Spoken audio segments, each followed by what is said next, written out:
திராவிட முன்னேற்ற கழகம் மற்றும் தேசிய காங்கிரஸ் உறவு வந்து வலிமையான உறவு. தொடர்ந்து கூட்டணியில் இருந்தாங்க. அது ரொம்ப பேருக்கு வந்து மதவாத சக்திகளுக்கு, பிரிவினைவாத சக்திகளுக்கு ரொம்ப உறுத்தலாகவே இருந்தது. அதுக்கு என்ன காரணம்னு கேட்டிங்கன்னா, அந்த காங்கிரஸ் கூட்டணி, திமுகவும் காங்கிரஸும் சேர்ந்துள்ள கூட்டணி, காங்கிரஸ், திமுக, விடுதலை சிறுத்தைகள், இடதுசாரி கட்சிகள், பொது உடைமை கட்சிகள் அப்படின்னு வந்து இன்னும் பல கட்சிகள், சின்ன கட்சிகள், இவ்வளோ கட்சிகளும் சேர்ந்து இருக்கிற அந்த கூட்டணி வந்து வலுவான கூட்டணியாக இருந்துச்சு. அது தலைமை தாங்கிற தலைவரும், திராவிட முன்னேற்ற கழக தலைவரும் மிகவும் வலிமை பொருந்தியவராக இருந்தார். அதனால் இந்த கூட்டணி அமைஞ்சதிலிருந்து வெற்றி கூட்டணியாக இருந்து இடையில ஒரு தடவை வந்து காங்கிரஸ் பிரிஞ்சு நின்றுந்தாலும் இந்த தேர்தலில் 2026 சட்டமன்ற தேர்தலை பொறுத்த வரைக்கும் காங்கிரஸ் எப்போ வந்து திமுக கூட்டணியிலேருந்து பிரிச்சே ஆகணும் அப்படிங்கிறதுல பல பேர் பல திட்டமிட்ட இந்த 3 விழுக்காடு உள்ள நடத்துகிறவங்க பத்திரிக்கை முன்னாடி வந்து முழுசு அவங்க தான் அந்த பத்திரிகை துறையவே வந்து அடக்கி ஆண்டுட்டு இருந்தாங்க. ஆனால் எல்லாத்தையும் மீறி இப்போ வந்து அந்த பத்திரிகை துறையிலையும் வந்து வேற ஆட்கள் வந்து வந்துட்டாங்க. அது இல்லாமல் சமூக ஊடகங்கிறது வந்து ஒரு பெரிய பொறுப்பு எடுத்துகிட்டு செயல்படுது. இந்த சூழ்நிலையில் வந்து காங்கிரஸ் திமுக கூட்டணி எப்படியா உடைச்சே ஆகணும்னு சொல்லிட்டு சிலர் திட்டமிட்டு வந்து வேலை செய்தாங்க.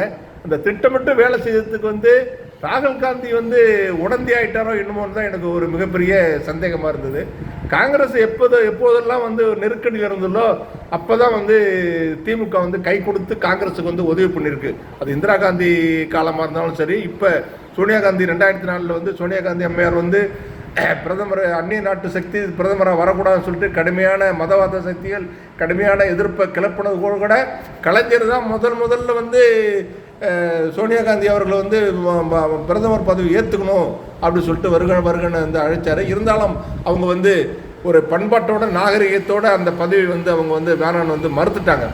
அதே மாதிரி தான் இப்போ வந்து நீங்கள் வந்து இந்த 2019 தேர்தலாக இருக்கட்டும், 19 தேர்தலில் ராகுல் காந்தி அவர்களை வந்து பிரதம அமைச்சர் சொல்லி முதலமைச்சர் நம்ம முத்துவேல் கருணாநிதி ஸ்டாலின் அவர்கள் வந்து அறிவித்தாங்க. அந்த அறிவிச்சும் வந்து அந்த காங்கிரஸ் கட்சி அறிவிக்க தயங்கிட்டு இருந்தது. பாக்கி இந்தியா கூட்டணி கட்சி எந்த கட்சியுமே வந்து இல்லை. திமுக அவ்வளோ கடுமையாக ஆதரிச்சுது. அப்படியாப்பட்ட ஒரு உறவுக்கு கை கொடுப்போம், உரிமைக்கு குரல் கொடுப்போம்ங்கிற ஒரு கொள்கையவும் மத்தியில் கூட்டாட்சி, மாநிலத்தில் சுயாட்சிங்கிற கொள்கையும் உறுதியாக உள்ள கட்சி தான் வந்து திராவிட முன்னேற்ற கழக கட்சி. திராவிட முன்னேற்ற கழகம் என்றைக்குமே வந்து கூட்டணியில் உள்ளவங்கள தாங்களாக வெளியில் போகணும்னு சொன்னதே கிடையாது. எனக்கு தெரிஞ்சு 55 ஆண்டு காலம் நான் அரசியலில் இருக்கேன். எனக்கு அது மாதிரி இது நடந்ததே வந்து கிடையாது. அந்த அளவுக்கு வந்து ஒரு பண்பாடான நாகரிகமாக கூட்டணி தர்மத்தை பாதுகாக்கக்கூடிய கட்சியாக தான் திமுக திராவிட முன்னேற்ற கழகம் இருந்துகிட்ருக்கு. ஆனால் காங்கிரஸுக்கு பேச்சுவார்த்தை நடத்த வந்த வந்து அந்த தலைவராக இருக்கட்டும், பேச்சுவார்த்தை குழு தலைவராக இருக்கட்டும், கிரீஷ் சோடங்கராக இருக்கட்டும், அந்த திமுக தேவையில் ஜெயிச்சு நாடாளுமன்ற உறுப்பினரான மாணிக்க தாக்கூராக இருக்கட்டும், திமுக தேவையில் ஜெயிச்ச ஜோதிமணியாக இருக்கட்டும், இது மாதிரி இன்னும் சில பேர் இருக்காங்க. அவங்கெல்லாம் வந்து ராகுல் காந்திகிட்ட போய் தப்பும் தவறுமான தகவல்களை சொல்லி தான் ராகுல் காந்தியை வந்து திசை திருப்பி விட்டுருக்காங்கன்னு வந்து நினச்சிட்டு இருந்தேன். அது 2 நாள் அதனால தான் வந்து தப்பான இந்த கூட்டணி பேசும்போது, நேரடியாக பேசும்போது ஒரு வார்த்தையும், அங்கே வந்து பத்திரிகையில் வந்து பேட்டி கொடுக்கும்போது ஒரு வார்த்தையும் வந்து சொல்லிட்டு இருந்தார். தொடர்ந்து கிரீஷ் சோடங்கர் சொல்லிட்டு இருந்தார். இன்னொருத்தர் வந்து மயிலாடுதுறையில் சீட்டு கேட்டு, நாடாளுமன்றத்தில் சீட்டு கேட்டு கொடுக்கலங்கிறனால அந்த வருத்தத்தில் ஒரு அயோக்கிய திமுக கூட்டணி இப்படி தான் உடைச்சி விட்டுணும் அப்படின்னு வந்து அந்த ஒருத்தன் பேசிகிட்டு இருந்தான். அவன் பேச்சு வந்து இல்லை. இப்போ இந்த கிரீஷ் சோடங்கர் தான் வந்து பேசிகிட்டு இருந்தார். இந்த கிரீஷ் சோடங்கர் பேசுகிறதுக்கும் முக்கியமாக காரணமாக வந்து ராகுல் காந்தி தான் இருப்பாரோ அப்படின்னு நினைக்க வேண்டியா இருக்குது. ஏன்னா அங்கே சீர்காழியில் இங்கே பேச்சுவார்த்தை வந்து நடத்தும் போது, சென்னையில் பேச்சுவார்த்தை நடத்த பேட்டி கொடுக்கும்போது நாங்கள் பேசியிருக்கோம், வந்து எல்லாம் சுமூகமாக போயிருக்குன்னு பேட்டி கொடுத்துட்டு போனவங்க டெல்லியில் போய் வேறு மாதிரியாக வந்து, அதாவது பேச்சுவார்த்தையில் வந்து என்ன பேசுகிறாங்கங்கிறத வந்து குடும்பம் வரைக்கும் யாரும் வந்து வெளியிட மாட்டாங்க. அதை போய் வந்து இவர் வந்து டெல்லியில் போய் பயங்கரமாக அந்த இதை அறிவிக்கிறாரு. அறையில் பேச வேண்டிய ரகசியம் வந்து ரகசியத்தை ரகசியமாக தான் வச்சுருக்கணுமே தவிர அதை வந்து அம்பலப்படுத்துறது வந்து ஒரு கூட்டணி தர்மத்துக்கு உகந்ததல்ல. அது ஒரு நாகரிகமும் இல்லை. அந்த நிலையில தான் கூட்டணி வந்து புரிஞ்சு போச்சுன்னு சொல்லி எதிர்கட்சிகளும் சகுனிகளும் மதவாத சக்திகளும் ஒரே வந்து சந்தோஷமாக இருந்தாங்க. அந்த சந்தோஷத்தில் மண்ணு விடுற அளவுக்கு இன்றைக்கி வந்து ப. சிதம்பரம் அவர்கள் இப்போ திமுக தலைவரும் மாண்புமிகு தமிழ்நாடு முதலமைச்சர் சந்தித்து பேசிகிட்டு இருக்காரு. நிச்சயமாக அந்த கூட்டணி வந்து திருப்பி வந்து அந்த எந்த விரிசலும் இல்லாமல் ஒன்று சேர்ந்துடணும்னு நினைக்கிறேன். ஒன்று சேர்ந்துன்னா ரெண்டு கட்சிக்குமே நல்லது. அது பெரிய காங்கிரஸுக்கு தான் பெரிய இழப்பாக வந்து முடியும். இன்னைக்கு காங்கிரஸ் வந்து நாடாளுமன்றத்தில் வந்து எதிர்கட்சி அந்தஸ்தில் இருக்குன்னா திராவிட முன்னேற்ற கழகம் வந்து அதுக்கு ஒரு முக்கியமான காரணம். எந்த மாநிலத்தில் இல்லாத அளவுக்கு இந்த தமிழ்நாட்டில் 10 தொகுதிகள் வந்து பாண்டிச்சேரி சேர்த்து 10 தொகுதிகள் வந்து திமுக கூட்டணியில் நின்றனால தான் காங்கிரஸ் வெற்றி பெற முடிஞ்சுது. அதே மாதிரி வந்து எந்த காலத்துலேயும் வந்து காங்கிரஸை வந்து திமுக விட்டு கொடுத்ததே இல்லை. ஆனால் வந்து ஊடகத்தில் வந்து தப்பான தகவல்களை வந்து சொல்லிட்டு இருக்காங்க. இந்த கிறிஸ்தோடங்கிற வந்து தமிழ்நாட்டு அரசியல் வரலாறு என்னன்னு தெரிஞ்சுக்காம, திமுக வரலாறு தெரிஞ்சுக்காம அவர் வந்து திமுக வந்து இக்கட்டான சூழ்நிலை இருக்கும்போதுலாம் காங்கிரஸ் வந்து கை கொடுத்து உதவிச்சுன்னு சொல்லி ஒரு தப்பான தகவலை சொல்கிறாரு. அது மாதிரியே நிச்சயமாக வந்து கிடையாது. காங்கிரஸ் திமுக தான் வந்து காங்கிரஸை கை கொடுத்து உதவி இருக்குது. காங்கிரஸ் வந்து திமுக பல கட்டத்தில் சோதனை பண்ணியிருக்கு. குறிப்பாக வந்து இந்த 2Gன்னு சொல்லி ஒரு பிரச்சனை கிளம்பும் போது மந்திரி சபையில் இருந்த ராசாவையும் கனிமொழியும் வந்து அவங்க கைது பண்ணி அவங்க மேலே வழக்கு போட்டு பண்ணதும் காங்கிரஸ் தான். இது நடக்கலைன்னு தெரிஞ்சும் அந்த துணிஞ்சு அதை பண்ணாங்க. ஒரு அழுத்தத்தின் காரணமாக பண்ணாங்க.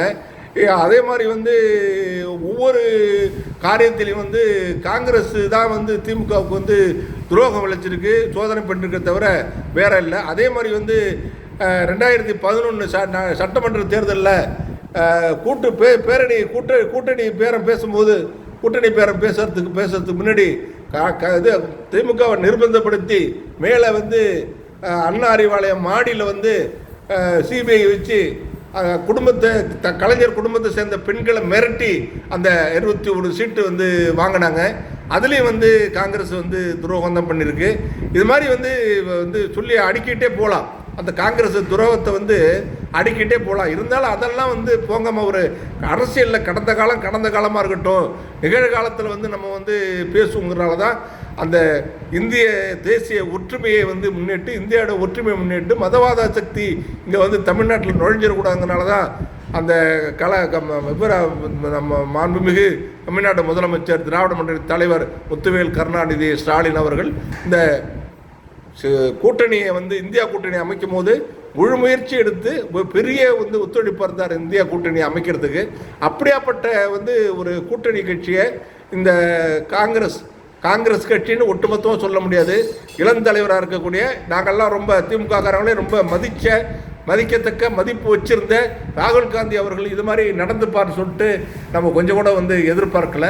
அதுக்கு முக்கிய காரணம் வந்து நண்பர்களாக சேர்ந்து நண்பர்களாக பிரிஞ்சிடலாம், அதில் ஒன்றும் வந்து தவறு கிடையாது. ஆனால் வந்து திமுக வந்து எந்த கட்சி வந்து ஒரு என்னங்க ஓட்டு இருக்குன்னு தெரியாது, கிளைக்கழகம் கிடையாது, பூத் ஏஜென்ட் கிடையாது, எதுவுமே கிடையாது, கட்டமைப்பு எதுவுமே கிடையாது.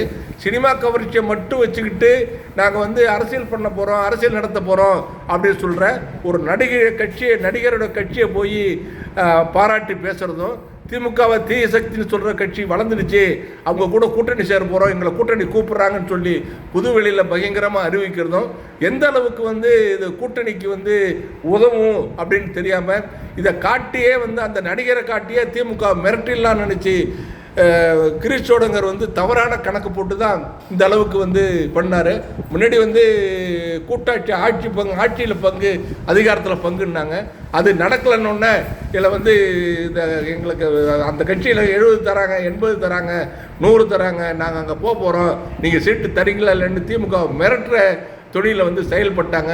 எந்த மிரட்டலும் எடுபடலை அப்படின்னு திராவிட முன்னேற்ற கழகம் இன்னைக்கு கெடு விதிச்ச காலத்தில் இன்னைக்கு உள்ள முடிவு சொல்லுங்கன்னு கெடு சொன்ன காரணத்தினால இன்னைக்கு மூத்த தலைவர், காங்கிரஸ் கட்சியின் மூத்த தலைவர் முன்னாள் நிதியமைச்சர் சிதம்பரம் அவர்கள் வந்து இன்னைக்கு கழக தலைவரை மாண்புமிகு முதலமைச்சர் சந்திச்சு பேசிட்டு இருக்காரு. நல்ல முடிவு எட்டுன்னு வந்து நினைக்கிறோம், நம்புகிறோம். அந்த முடிவு நடக்கணும். காங்கிரஸ் வந்து திமுக கூட்டணி நீடிக்கணும்னு தான் எல்லாம் வந்து விரும்புகிறாங்க. அப்படி மீறி காங்கிரஸ் திமுக கூட்டணியை விட்டு போச்சுன்னா அதனால் திராவிட முன்னேற்ற கழகத்துக்கு எந்த வித பாதிப்பும், இப்போ கடுமையான பாதிப்பு இருக்காது. காங்கிரஸோட ஓட்டு முன்னாடி இருந்தது இப்போ இருக்கிறது ஒரு 3%, 3.5% இருக்கலாம் அப்படின்னு நான் வந்து நினைக்கிறேன். ஏன்னா வந்து ஒரு சில குறிப்பிட்ட தொகுதியில் மட்டும்தான் காங்கிரஸுக்கு தொண்டர்கள் இருக்காங்க.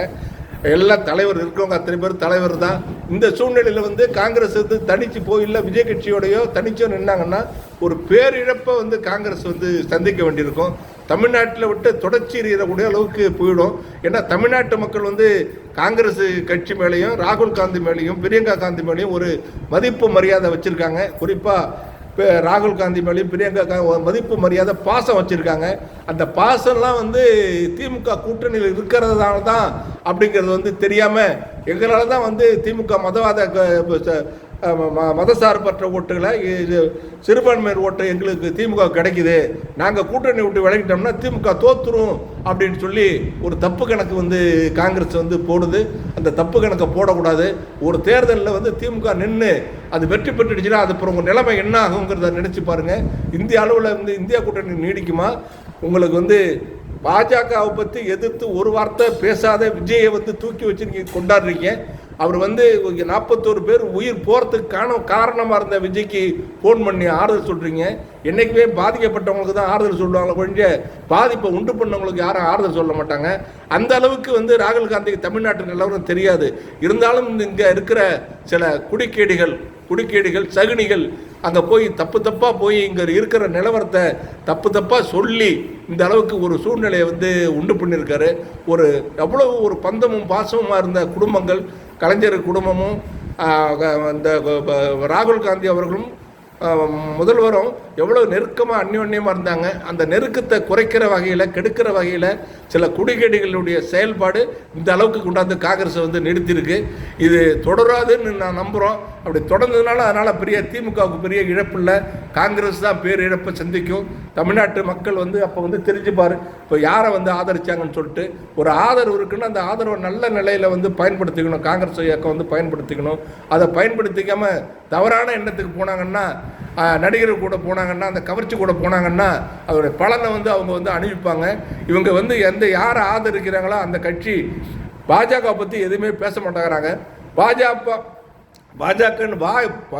பேர் கூட சொல்ல மாட்டேங்கிறாங்க. அந்த அளவுக்கு இருக்கிற கட்சியை போய் இவங்க ஆதரிக்கிறாங்க. திமுக தீய சக்தின்னு சொல்கிற கட்சியை இவங்க கூட்டணியிலேருந்து, இவங்க காங்கிரஸ் கூட்டணியிலேருந்து 10 எம்பியை வாங்கி கொடுத்தது கட்சியை போய் தீய சக்தின்னு சொல்கிறாங்க. அதுக்கு நீங்கள் கண்டனம்லாம் சொல்ல வேணாம், அவங்கள தூரம் வச்சு பார்க்கலாம்ல. அப்படி இல்லைன்னா நீங்கள் கூட்டணி விட்டு போயிடலாம். கூட்டணி விட்டு போகவும் மாட்டேன்னு உள்ளே இருந்துக்கிட்டு குடைச்சல் கொடுத்துட்டு இருக்கிறது ரொம்ப ஒரு நல்ல செயல் இல்லை. இன்னைக்கு முடிவு தெரிஞ்சுன்னு நினைக்கிறோம். பார்ப்போம், நாளைக்கு என்னன்னு பார்ப்போம். நன்றி, வணக்கம், நல்வாழ்த்துக்கள், வாழ்க வளமுடன்.